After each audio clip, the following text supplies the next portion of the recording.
Maio de 1968. Um movimento na França iniciado por estudantes universitários torna-se ícone de uma época em razão da demonstração de força da juventude. A guerra no Vietnã, a ampliação dos direitos civis e a liberação sexual estavam na agenda dos jovens estudantes. Os protestos estavam igualmente ligados aos acontecimentos do pós-guerra e com a Guerra Fria. Pegando carona no movimento estudantil, operários cruzaram os braços exigindo melhores condições de trabalho.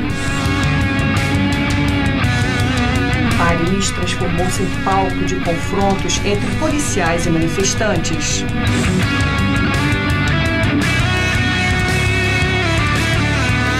Essa insurreição popular durante o governo do presidente Charles de Gaulle foi um dos mais importantes do século XX, superando barreiras étnicas, culturais, de idade e de classe.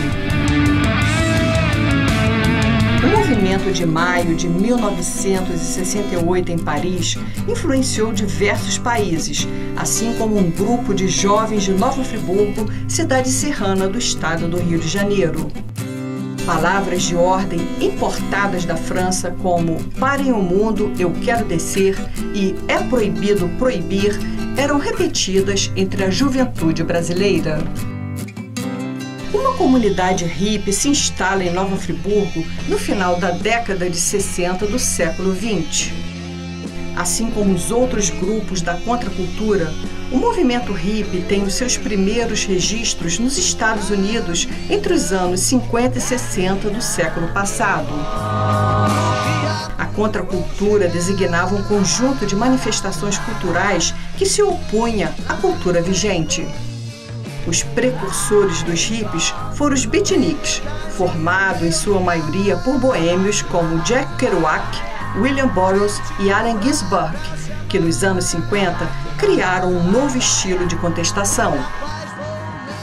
Já os hippies eram, em sua maioria, jovens de classes médias e altas dos centros urbanos. Adotavam a vida em comunidade, fugindo das regras de comportamento vigente e buscavam a construção de uma sociedade alternativa. A liberdade, o psicodelismo e o pacifismo eram os seus paradigmas. Não importa, já chegou idade. No final dos anos 60, mesmo sendo pai proprietário de um dos maiores hotéis da cidade, o Hotel Sanssouci, Cal Koller, conhecido como Carlinhos, se muda para o sítio Quiabos da família, vendendo os produtos de sua lavoura. O sítio Quiabos era localizado em Vargem Alta, no distrito de São Pedro da Serra. Com o tempo, foram chegando outros adeptos da filosofia hippie e se instalando nas 3 casas de colonos do sítio. Eram aproximadamente 70 e formavam uma das primeiras comunidades hippies no Brasil. Todo esse acontecimento deu origem ao filme que se tornou um cult na historiografia do cinema nacional, Geração Bendita. Um dos hippies era o friburguense Carlos Roberto Bini, que havia abandonado a carreira de advogado para viver no sítio Quiabos.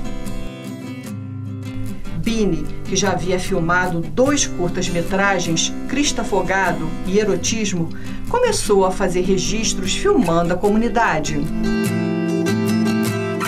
A partir dessa iniciativa, Koller teve a ideia de produzir um longa-metragem.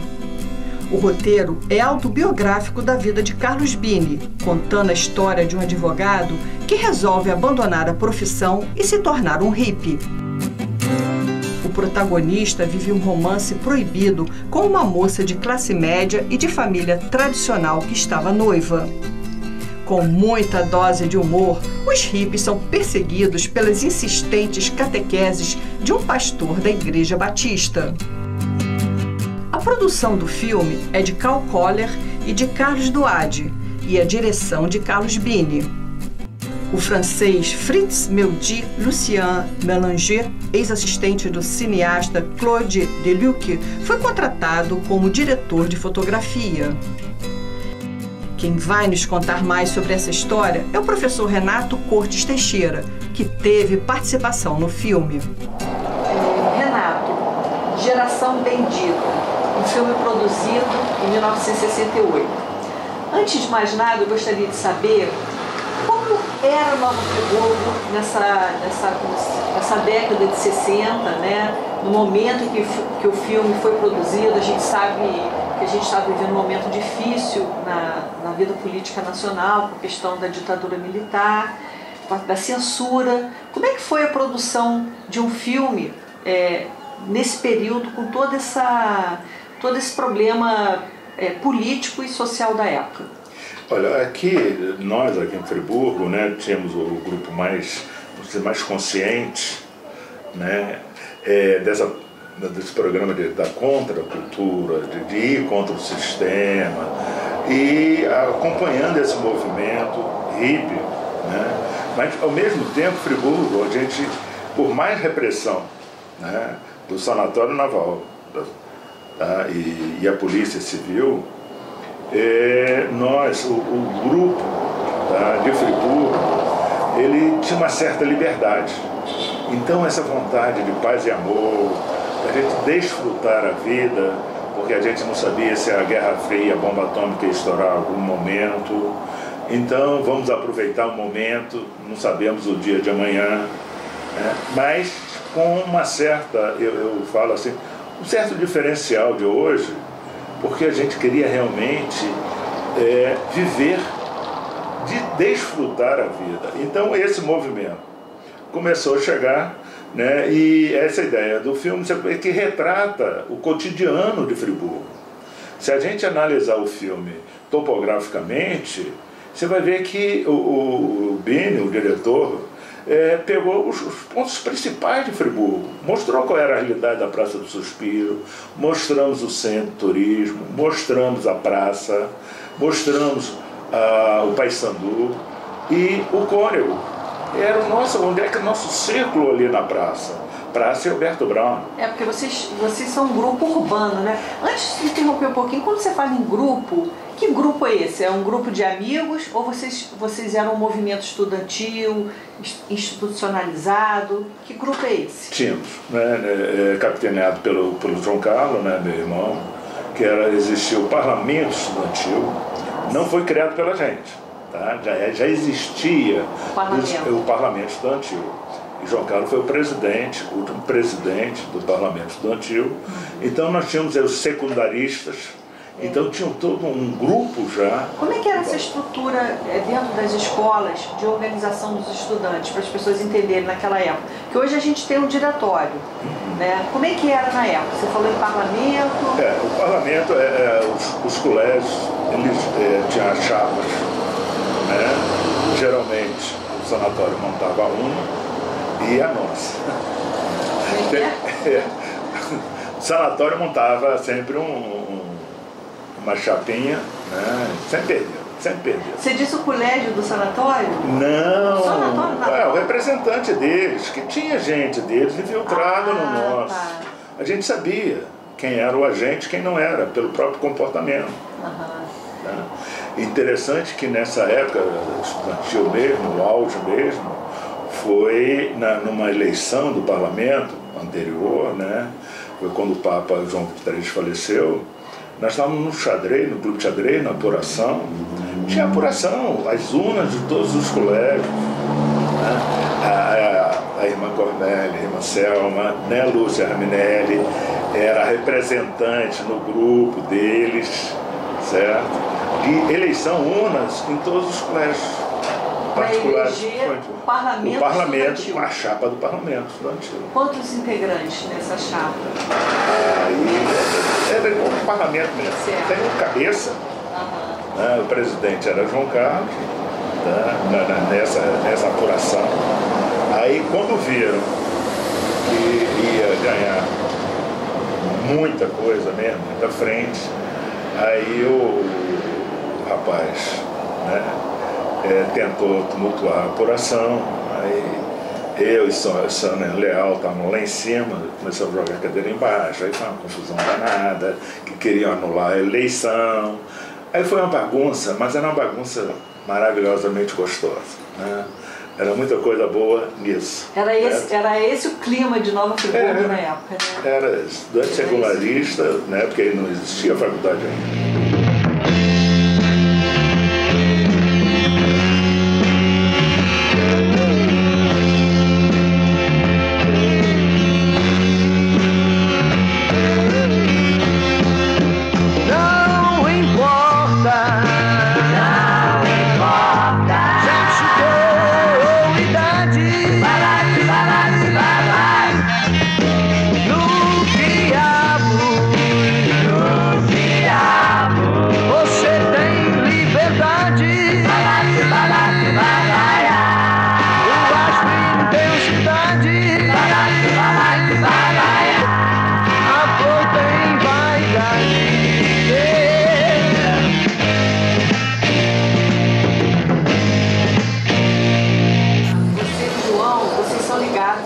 De educadores, né? Colégio Modelo aqui em Friburgo.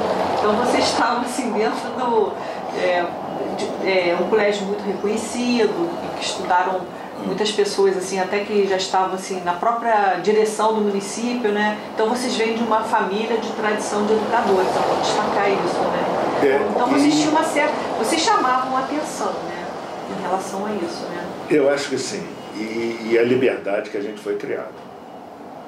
Desde o meu avô, que saiu daqui para lutar por Getúlio Vargas, a chegada do meu pai, a presença de Carlos Cortes, a presença da vovó Zélia, que eu não a conheci, certo? E da mamãe, então tinha sempre o suporte de vai fazer, olha, vai acontecer isso, isso, isso. Quer? Pode ir em frente. Tá? Mas eles avisavam a gente, contornavam a gente.